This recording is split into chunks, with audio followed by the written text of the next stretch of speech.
Hello everyone, and welcome back to Niche, the Wild Goose Chase Challenge, where we have been having a little bit of a hard time breeding up our geese, despite the fact that we have the beautiful dove, and we have the absolutely gorgeous Tross, who are so painfully close to being the geese we are looking for.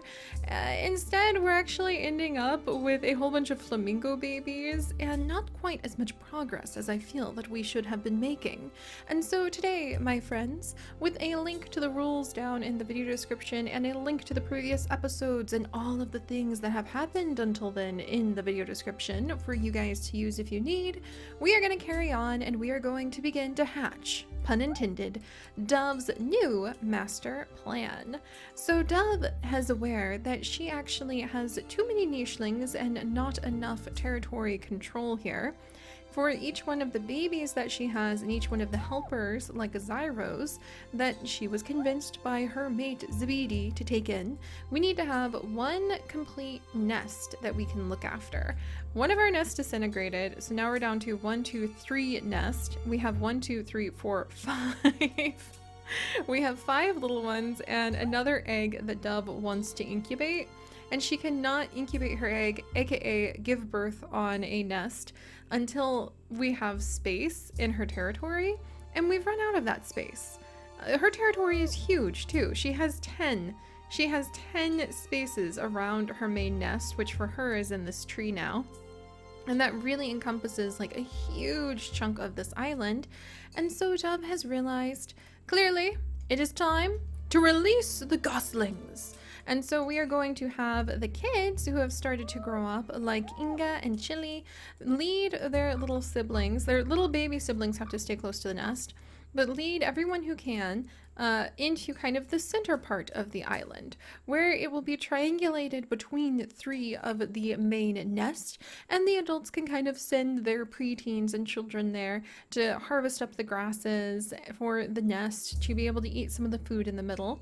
And the 3 adults can kind of agree on sort of a neutral ground right in the center. And then eventually, as those children grow up, they will head off into the waterways in search of their own love, and then eventually in search of their own territory. So I think that's a good way to do it, because geese actually do form what are called like creches. I'm probably mispronouncing the word. It's called a creche, and it's basically a place where you bring a bunch of youngsters together to be watched over by the parents. And I think that's a good way, because you see a goose walking along with more goslings than they had, and geese will actually take turns watching over the goslings sometimes, and kind of keeping all the little ones in a big group together. So that's what we're going to be doing with these guys, kind of in the center, and it also puts the kids to work actually doing something useful, which is what Dove hopes for, because we need to have, let's see, 1, 2, 3, 4, 5. She needs 2 more nests, 3 more nests if we want to lay this egg, and we need a lot more nesting material if we're going to make that happen. So let's get to it. And they're just ignoring this balance bear, even though she has a lot of strong opinions about how weird that bear is. All right, we'll leave 1 nest here. Oh, she has to repair this nest now. That's going to make her so cranky. 1, 2, 3, 4. All right. And we'll start sending the tiniest ones, except for Zyros, who will stay where we can have like a good view of everything, off to gather up nesting material. And Spotty, her mate, because we have so much food right now, will try to gather nesting material to repair the nest as well. All right. Meanwhile, over here, Io has been thinking about where he will have his territory. He has a lot of potential to pass on those goose traits. He even has webbed hind legs, but so far he has not found the place that really answers to his heart's call. And I think it's actually going to be this little island. He has 10 reputation, so if he puts like a nest in the center of this island, or well, maybe not on the center so he doesn't get bonked by a coconut, but if he puts like a nest over here, then he would have 1, 2 resources, and maybe some more if there's any berries along here. And that's not a lot of like individuals that he could have be hatched or enter his territory, but I think that it'll let him fulfill his life's dream of wanting to dig up all of those noodle doodle worms so that we can get platypus beak permanently in the tribe. Very important to do. And then meanwhile over here, oh, their nest is falling apart too. Suddenly nesting material is even more important than ever. But over here, ZZ and Chisel, our little Omega group, are still taking care of their little girl Tawny, and they get 3 spaces, 1, 2, 3, in a big circle, well, a little circle, around their nest. So they're kind of outside their territory now, but they'll start wandering back into it soon. All right, and then over here, even Tross's nest is now falling apart, so she's gonna need to tend to it as well. And her mate is helping to clear areas. And I'll have Tross actually repair her nest. And Tross has an interesting passion, a dream, as you guys know from our previous episode, where she wants to just see the flock grow. So she's quite happy to work with her sister at kind of a peaceful accord of keeping the middle-aged children kind of in a big pile in the middle. And, you know, puts them to use that way. They can help gather all the grass and kind of keep an eye on things and honk if there's trouble. But she also has a dream of the tribe expanding even further. She feels it is not happening quickly enough, and so she spends a lot of her free time calling forth to see if there will be new arrivals to the fractured feather flock. Alright, that should be everybody, and hopefully we'll have some good progress now. Oh my goodness, Inga is aged up. Oh, she has purr snout recessive. I think I really need Swift to be the one to potentially be with Io so that we can have that platypus beak. And then B and E, they might have a sickly child. And they only get to mate for life. I really have to think that through carefully. Really need that platypus beak. Very much. Very much. We're gonna have to think about that, but Inga's actually old enough to have a mate. Do I want her to be mates with Io? We might lose platypus beak. I'm really nervous about that. I really don't want to lose that. So, might have Swift be his mate. We'll have to see. Alright, Inga, you're actually old enough that you can get out of your mom's territory. So, I'm gonna send her upwards anyway. And there's a rock there. And we'll start getting her out of the way. And then her mom needs to repair her nest. There we go. Pluck up some nesting material. Maybe even get a snack while she's up there. And Swift can help gather some food, but I want to get the grass as well.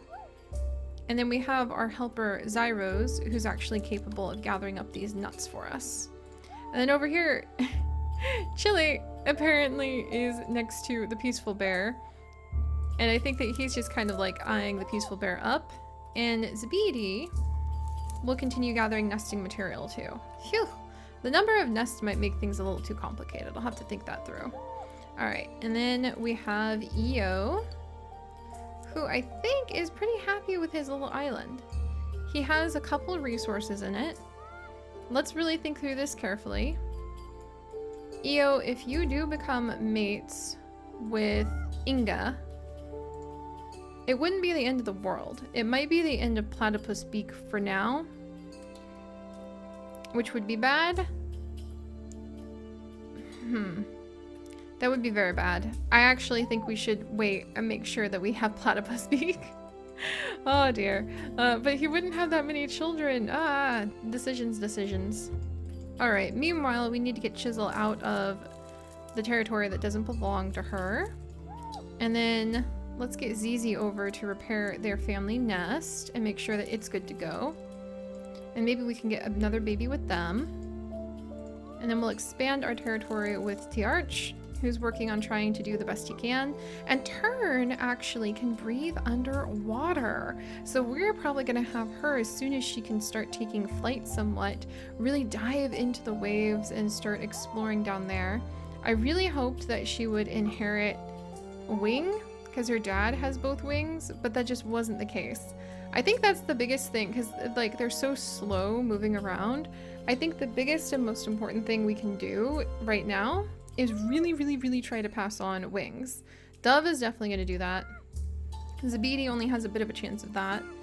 And Io, I may give Io both wings because I'm really desperate to make sure we have flyers in the family. We'll have to see. Trying to decide what to breed for first when the genes move around so much is actually trickier than I thought it would be. All right. Meanwhile, Zyros, you can go ahead and collect those pieces. Dove, you can go ahead and call for other nichelings. Why not? And in fact, I think because we can only have flying nichelings on top of the tree, I want to do those calls because eventually those calls will unlock Peacock Tail. And imagine these guys with Peacock Tail. That would be so cool. All right, Inga, we're going to get you out of your mom's territory entirely. Inga, who could you breed with? We'll have to see. So Inga's gonna wiggle her way out of her parents' territory. She has 5. So she could probably come up here and maybe make a nice little nest up here. That'd be outside of everybody else's loops.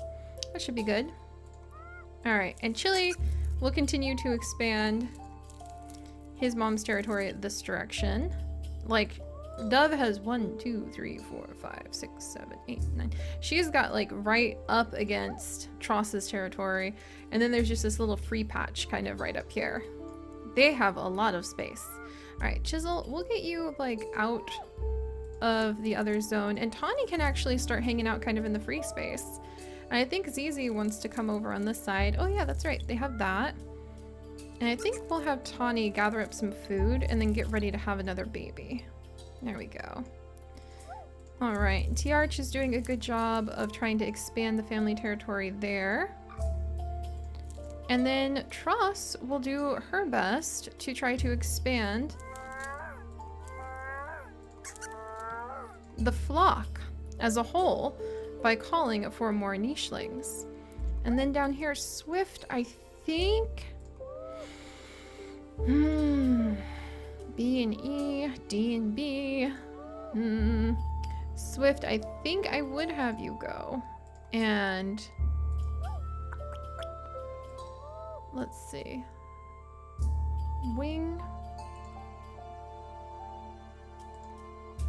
I think I would give her...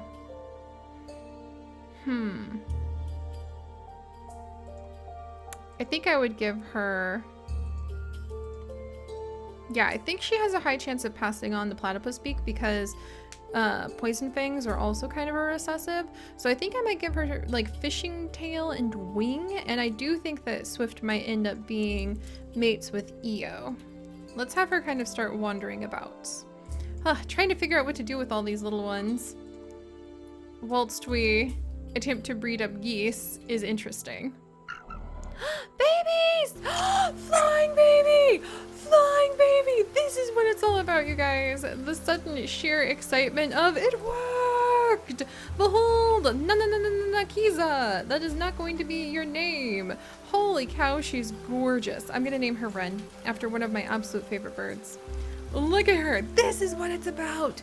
This is why we have those challenges. And she has underwater breathing. That is amazing. Also, this crabbit just like died right in front of us for shock, I guess, which is kind of hilarious. And I think T-Arch would be, they're all so excited about the new baby. Oh my gosh. Tross is just tickled. They've got such a great little family setup going on over here. This is fantastic. They just had a fresh crabbit that just showed up dead. And then over here, platypus beak! Yes! Nuno! Oh, you look so cute. I'm so glad we have platypus beak on the way. I wonder if he'd be a good mate with Tawny. A and H immunity, B and E immunity. Maybe. They might be good mates. And then hopefully pass on some winged genes. Yay! All right, another baby. So I think that leaves 2 babies. 3, 4. So that leaves 4, 5 if you count Zyros, who is pretty helpless, and we'll have him eat all of these. There we go. And then Inga is leaving her family's territory. So 1, 2, 3, 4, 5. 1, 2, 3, 4. I need one more nest over here with Dove in order to have everybody that we do. Oh, why did I have to? I feel like the nest thing makes it a little complicated. So I think I might just focus. I mean, the nest thing makes sense, but I think I might just focus on how many resources they have. And basically, it just means if you have big territory, you can have as many as you want. So forget the nest thing. That was making it way too complex. So I'm gonna have Dove fly down, proclaim excitement over the newest edition, give the newest edition to Zyros to watch over, and then fly back up to her nest where she can keep an eye on everything. And then I'm gonna name this little guy Duck, because he looks like a cute little duck, if you ask me.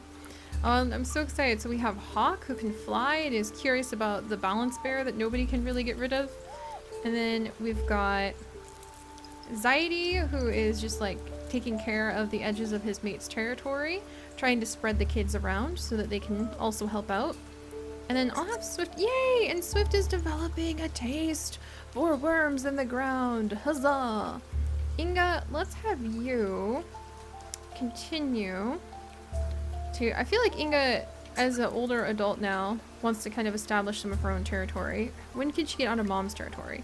1, 2, 3, 4, 5, 6, 7, 8, 9, 10. Holy cadoodles. Alright.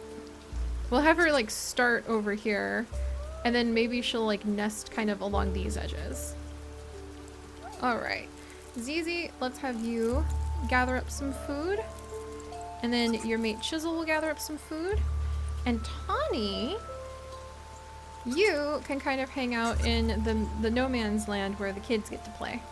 Phew, okay.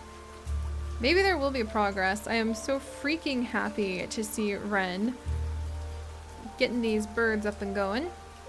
And meanwhile, with Io needing to wait until he can find a mate, and I think it'll be Swift, we'll leave him up there.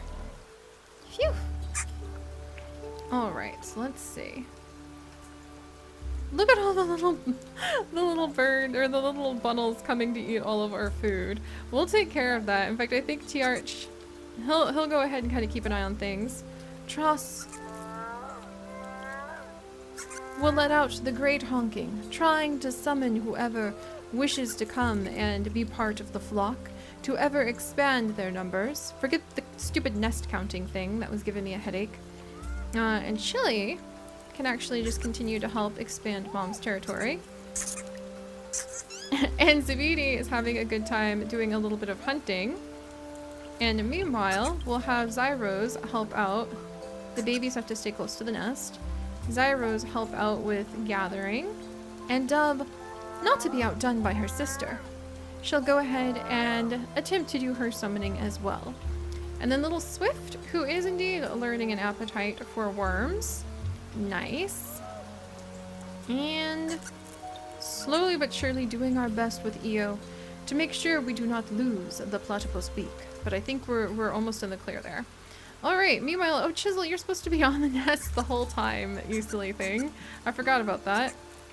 Meanwhile, Zizi very proudly has almost claimed the entire territory that he and his mate get to have with their itty bitty little 3.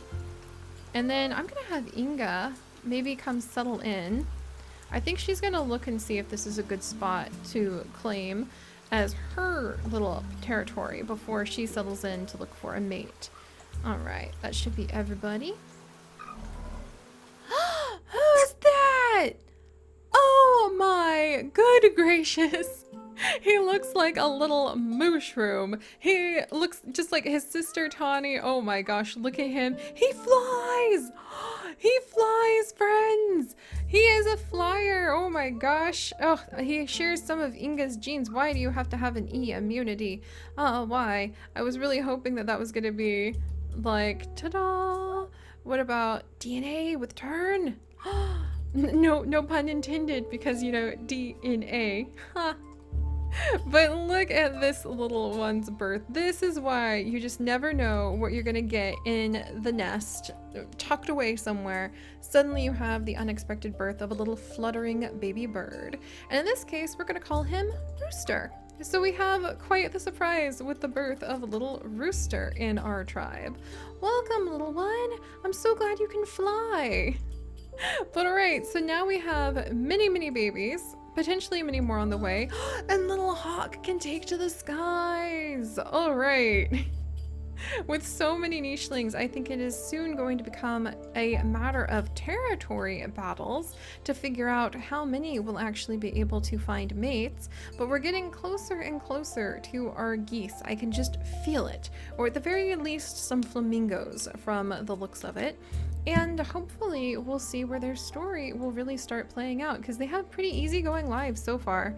But I imagine things could get a lot more dramatic, especially as we start filling up, and then we get to the point where it's just a critical mass of nichelings, and some of the best of our geese might decide to migrate, which would be very, very exciting. So alright, my friends, thank you so much for joining me. If you could, do please leave a like for our little Rooster, and if you would like to join us on this and literally thousands more adventures, do please consider subscribing. But until next time, my friends, stay curious. Bye-bye!